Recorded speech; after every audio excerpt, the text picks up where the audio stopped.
Good evening and welcome to our daily devotional reading.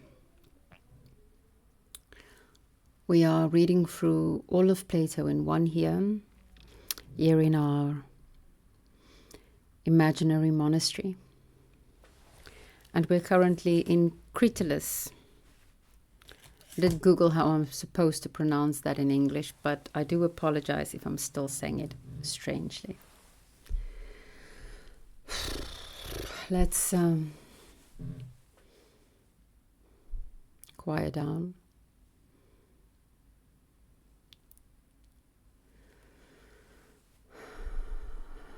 Take a deep breath. Turn inward. Open our minds and our hearts. And listen to Plato.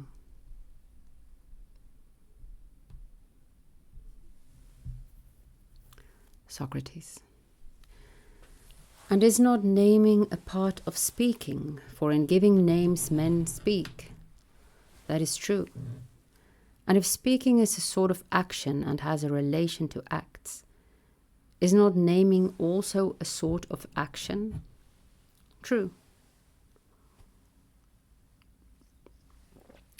And we saw that actions were not relative to ourselves, but had a special nature of their own. Precisely. Then the argument would lead us to infer that names ought to be given according to a natural process, and with the proper instrument, and not at our pleasure. And this and no other way shall we name with success. I agree.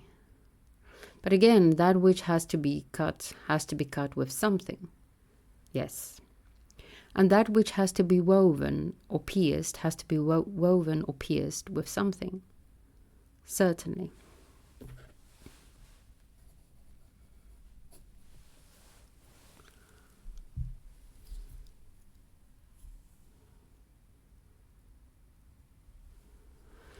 And that which has to be named with something. True. What is that with which we pierce? An awl. And that with which we weave? A shuttle. And with which we name? A name. Very good. Then a name is an instrument. Certainly. Suppose that I ask, what sort of instrument is a shuttle? And you answer, a weaving instrument. Well. And I ask again, what do we do when we weave? The answer is that we separate and disengage the warp from the woof.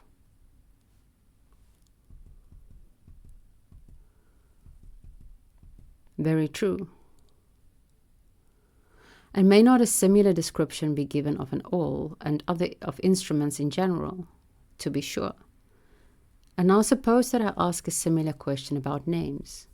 Will you answer me? Regarding the name as an instrument, what do we do when we name?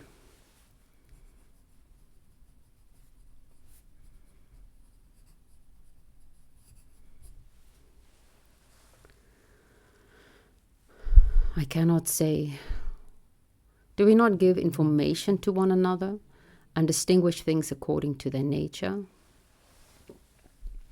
Certainly we do. Then a name is an instrument of teaching and of distinguishing natures, as the shuttle is of distinguishing the threads of the web. Yes. And the shuttle is the instrument of the weaver, assuredly. Then the weaver will use the shuttle well, and well means like a weaver, and the teacher will use the name well, and with well means like a teacher. Yes. And when the weaver uses the shuttle, whose work will he be using well? That of a carpenter. And is every man a carpenter, or the skilled only? Only the skilled. And when the piercer uses the awl, A-W-L, Whose work will he be using well? That of the smith. And is every man a smith or only the skilled? So some sort of iron tool. The skilled only. And when the teacher uses the name, whose work will he be using? There again I am puzzled. Cannot you at least say who gives us the names which we use? Indeed I cannot.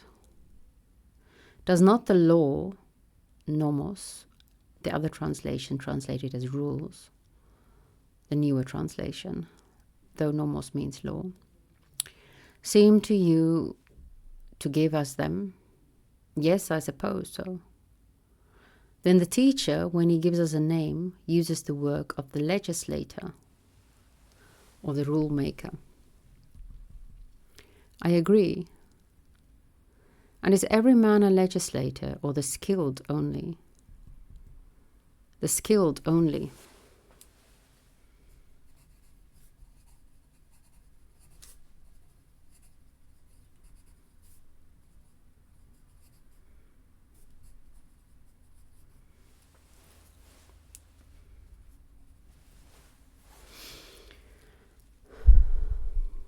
Then, Hermogenes, not every man is able to give a name, but only a maker of names. And this is the legislator, who of all skilled artisans in the world is the rarest. True. And how does the legislator make names? And to what does he look? Consider this in the light of the previous instance.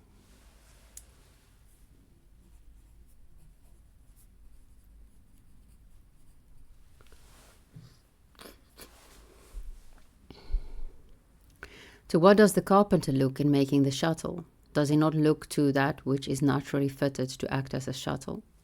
Certainly.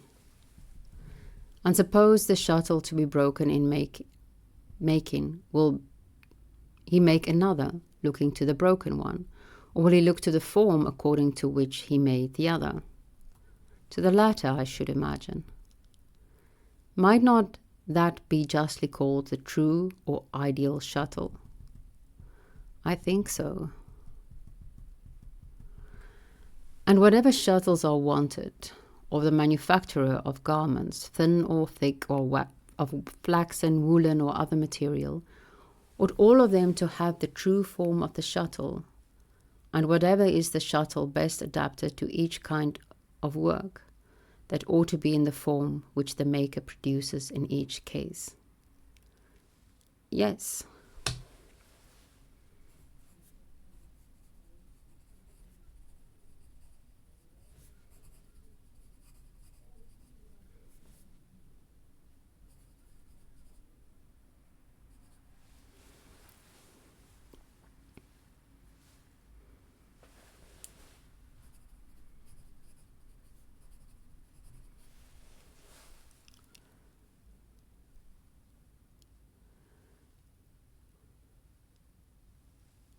And the same holds of other instruments. When a man has discovered the instrument which is naturally adapted to each work, he must express this natural form and not others which he fancies in the material, whatever it may be, which he employs. For example, he ought to know how to put into iron the forms of awls adapted by nature to their several uses.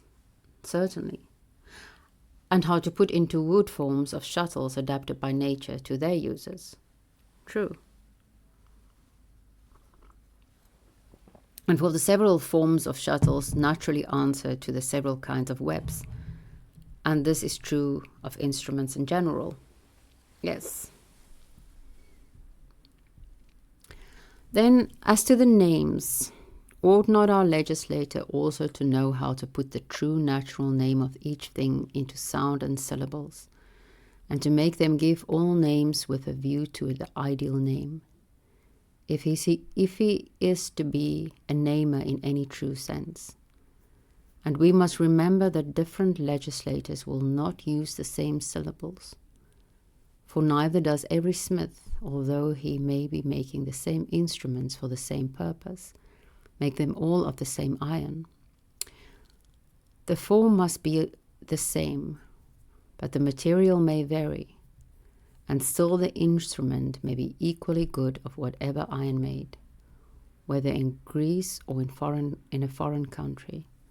There is no difference. Very true. And the legislator, whether he be Greek or barbarian, is not therefore to be deemed by you a worse legislator, provided he gives the true and proper form of the name in whatever syllables this or that country makes no matter. Quite true.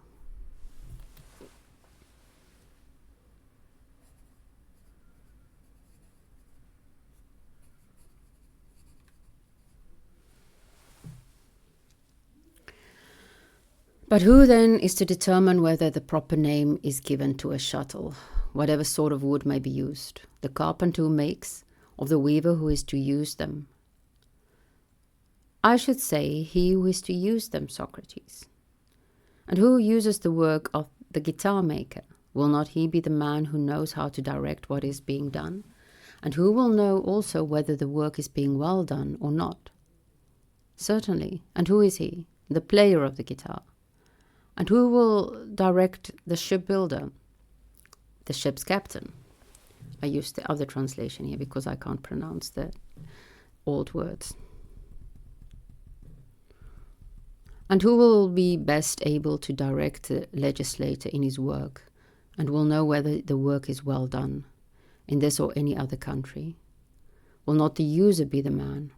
Yes. And this is he who knows how to ask questions. Yes. And how to answer them. Yes. And him who knows how to ask and answer you would call a dialectician. Yes, that would be his name. Then the work of the carpenter is to make a rudder, and the pilot has to direct him, if the rudder is to be well made. True. And the work of the legislator or rule maker is to give names, and the dialectician must be his director, if the names are to be given rightly. That is true.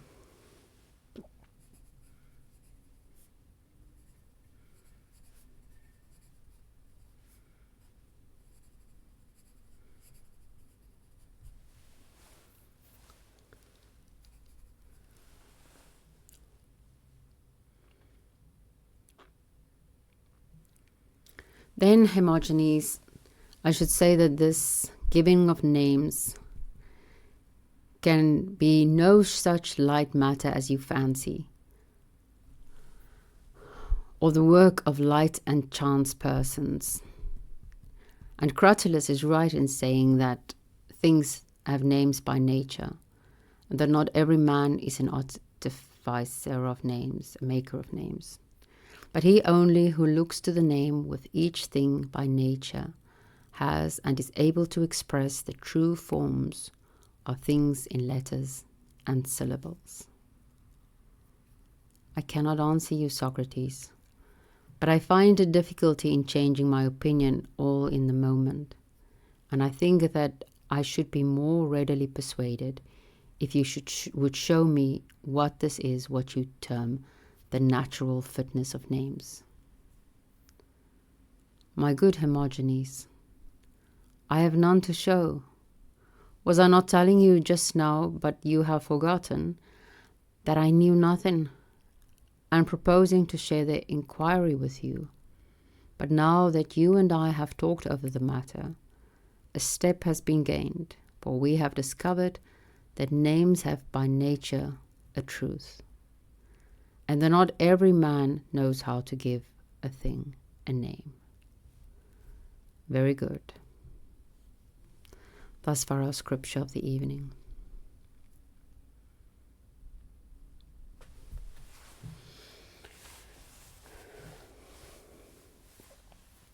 What's in a name? And who can think of names? Who can make names? I want to start by referring to The Awakening from the Meaning Crisis of John Vervaeke. I I think it's there, I'm quite sure. Yes, because me and Sarah talked about it. At a certain point, he has, I might say, or I was day drinking. He has a picture of a fluffy, cloudy character, just a cloud, really. And then, like, a triangularly spiky drawing next to it. And he says, okay, who's Booba and who's Kiki? And apparently, like most people, and I was included in the most people, would say the spiky one is Kiki. And the cloudy, fluffy one is Booba. I think it's Booba. I know it's Kiki. Sorry, Booba, for forgetting your name. And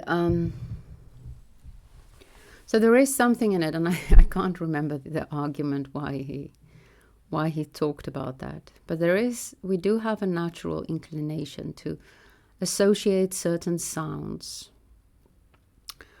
with objects.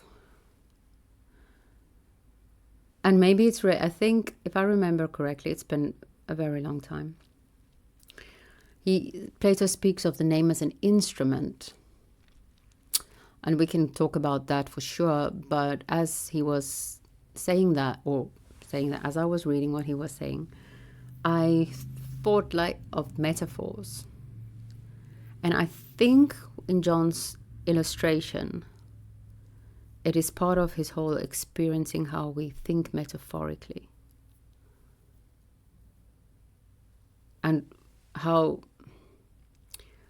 the natural world has kind of been exapted for what happens in our brains, and speech.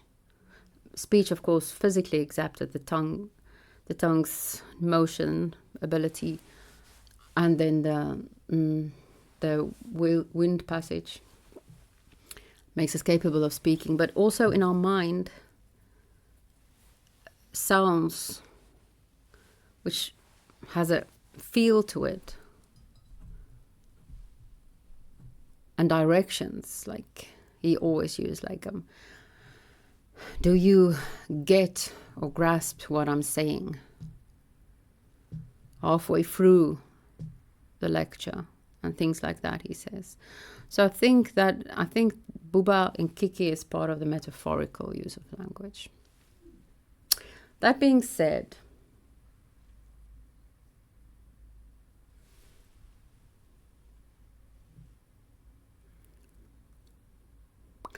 what can we say about language and word making? So, because something else a bit more, maybe woo, I don't know, a bit more analogical, metaphorical came to mind.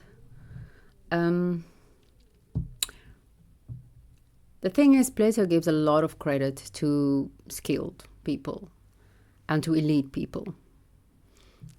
Joe recently posted on Substack something about classic books, one-liners to explain classic books, and it made quite a joke of it.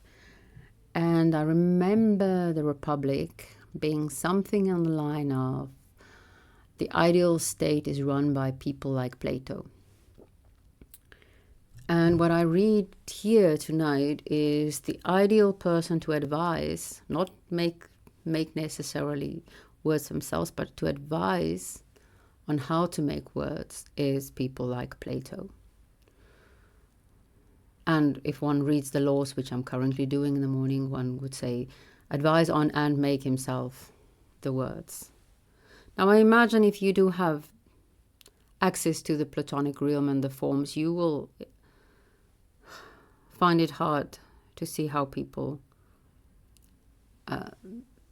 mess up things, and who you would want to do everything yourself. But I do not think that's the best way to go forward. So I was thinking, as he was talking about the skilled making the words or names, the rarest Like those who, and the skilled in making names are the rarest amongst all of humanity. So when I was studying, I did a couple of additional courses because I really love learning. And one of the additional courses that I did was in language and literature. And one of my professors, and I did it in my own language, one of my professors was involved in drafting a new dictionary. And they kind of literally made up words for all the new technological things. And no one ever uses those words. So I think that it's not true that it's the skilled and the learned and the rarest amongst them who make words or names. It kind of develops often by accident. Like the Big Bang, right? Wasn't that an accidental naming? And I'm sure someone more familiar with the English language would be able to think of many other examples.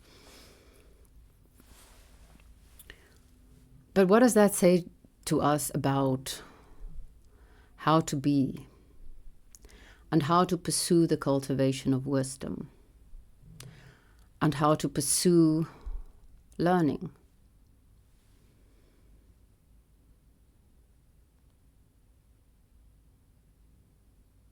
Dare I say, how to pursue the sacred?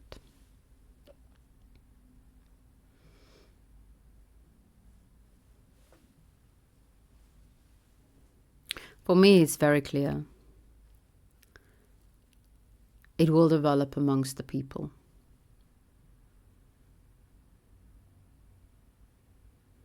It's just something that naturally develops.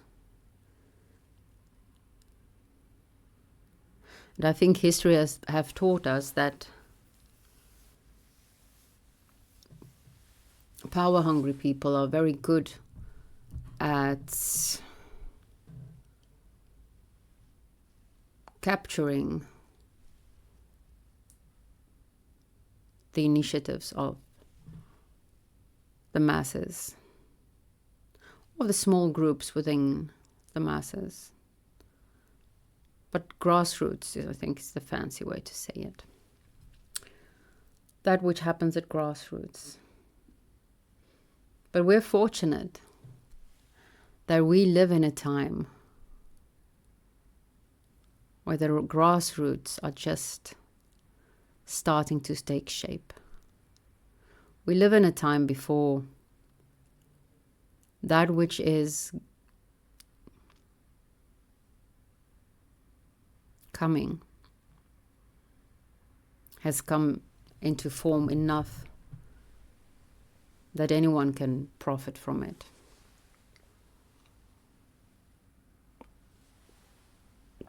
I often say that, by analogy, we live in the time of Christ.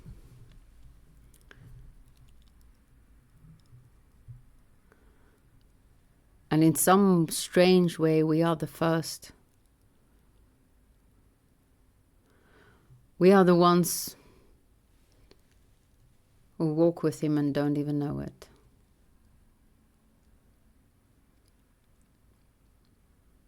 Unless our hearts maybe whisper something softly.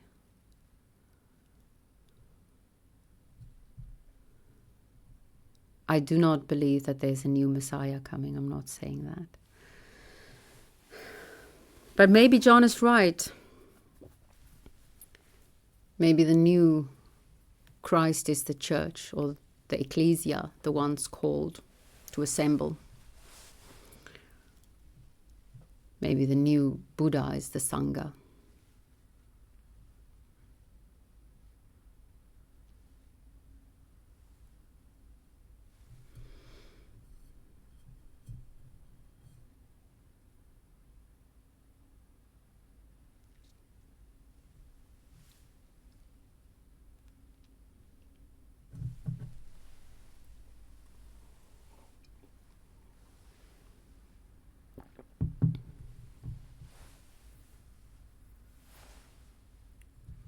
And maybe I'm wrong.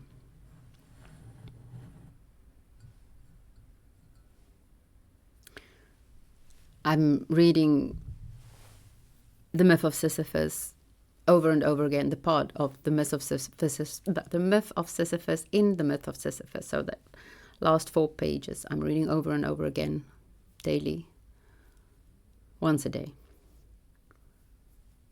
this week.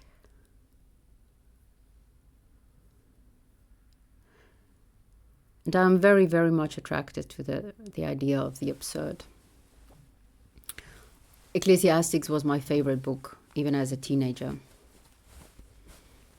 The book in the Bible. But I think probably actually my favorite book as a whole. It might still be. I should read it again. It has been a while.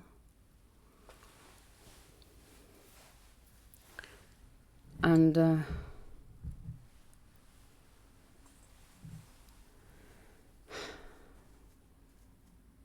as I've mentioned before, I tend to connect dots that don't exist.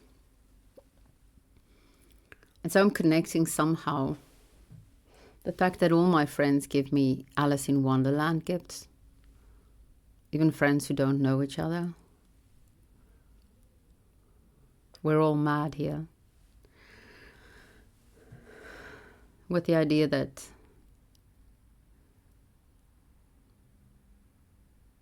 maybe the only way to respond to the absurd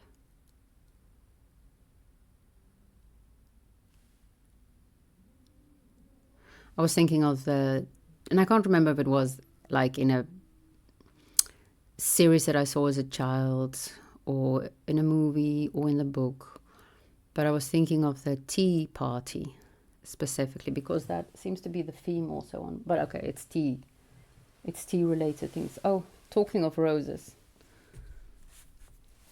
I got this as a gift. Oh no, you can't see it. There you go. From a friend. If you ever visit from London, I will buy you coffee and reimburse you if you bring me. I love this. It's absolutely lovely.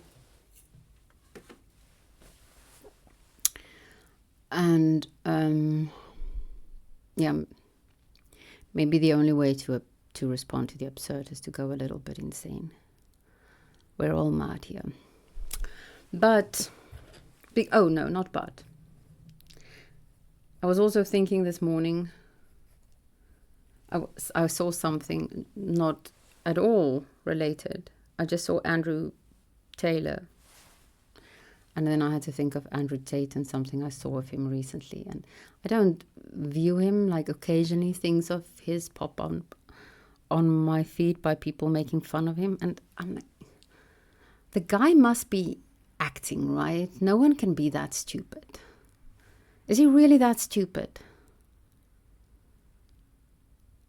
So that was part of like, well, clearly he's playing the insane fool. And not in a good way. And then I was thinking, yeah, going the opposite way is not very Platonic. It's neither the opposite. It's always some, also Aristotelian. It's always some middle way. It's always some third option. So maybe going insane is not the right. Oh, I'm so sorry.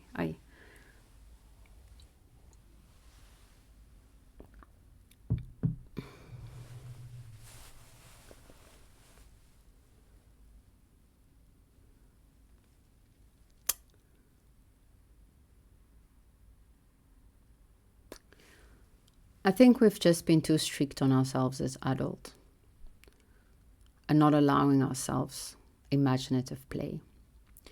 And so when I try to do that and I'm seen doing it, I feel embarrassed and a bit bonkers. And I'm very, very awkwardly and ineffectively, I'm sure, trying to justify my play.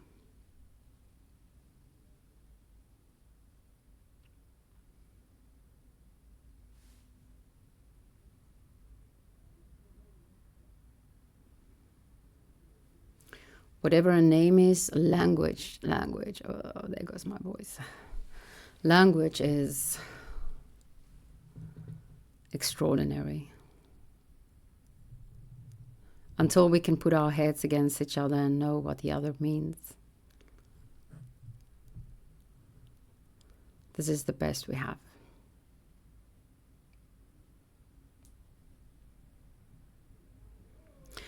Thank you for playing the language game with me. May the spirit of Sophia be with you.